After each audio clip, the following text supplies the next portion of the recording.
Moving on now to the elections. In the wake of petitions against multiple parties, indictments looming overhead, and lawsuits being filed, the outcome of the upcoming election is anything but sure. And likewise, many are still questioning the Prime Minister's ability to form a coalition, especially as more and more parties on both sides of the aisle are drawing lines in the sand.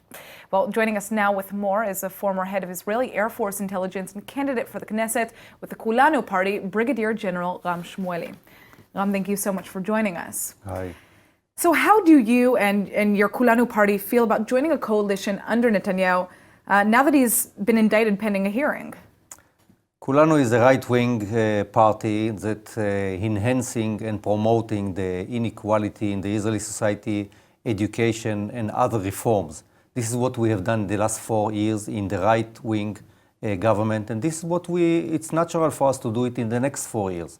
So there is no question about it. As long as the Prime Minister is clear to go to be a Prime Minister according to the law, we are with them. It's no problem. And would you feel comfortable as part of a coalition with Otzma and other ultra-right-wing parties? The Otzma party, I don't like them, but this is not Kulanu deal. We haven't have done any deal with those parties. We are going to promote the objectives that we set to our party. I don't like also the Arab parties that are anti-Zionist, period. So for us is to join the government of Netanyahu if we can promote the objectives that we set for the Israeli society. And this is why I joined this party, because I joined this party in order to make the reform of the educational system. Mm-hmm. And I'm very optimistic about us joining the right-wing party leading by Netanyahu. Well, with all the controversy that's been surrounding the right-wing problems here that we're seeing, do you believe that the right really has enough seats to form a big enough coalition to lead?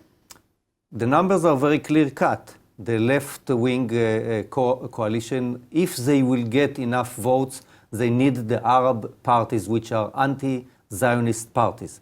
The right-wing, we are almost above 60, 61, which is the basic mm-hmm. to promote, to build a government. So I'm very optimistic about it. And the last day, the people will join the right-wing parties. And about Gantz and Lapid, this is not us to decide.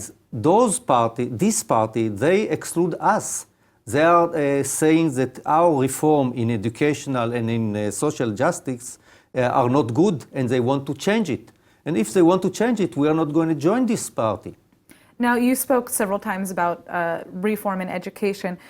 To you, what are the biggest issues that the incoming leadership will need to focus on? And when you say education, can you get into the specifics of that? The specific basic part, and we also already publish it, is the infant up to 3 years that the government and the state of Israel have to take charge. Up to now, the young generation, the young couples, the age of, if they have kids, the age of 0 to 3, nobody helps them. This is something that we are going to do. Mm-hmm. We are going to do the same thing at the end, going to academy. Everyone will be able to join the academy. We are going to exclude this kind of test of psychometry that we have done, like the GMAT right. that you do abroad. And we are going to afford everyone to join and take first bachelor degree and then master degree. In Israeli society, mm-hmm. this is inequality. This is fighting inequality. Infant on one hand, in the middle the schools, and the education and universities. All right. Well, thank you so much for joining us, General Brigadier. I believe we can do it.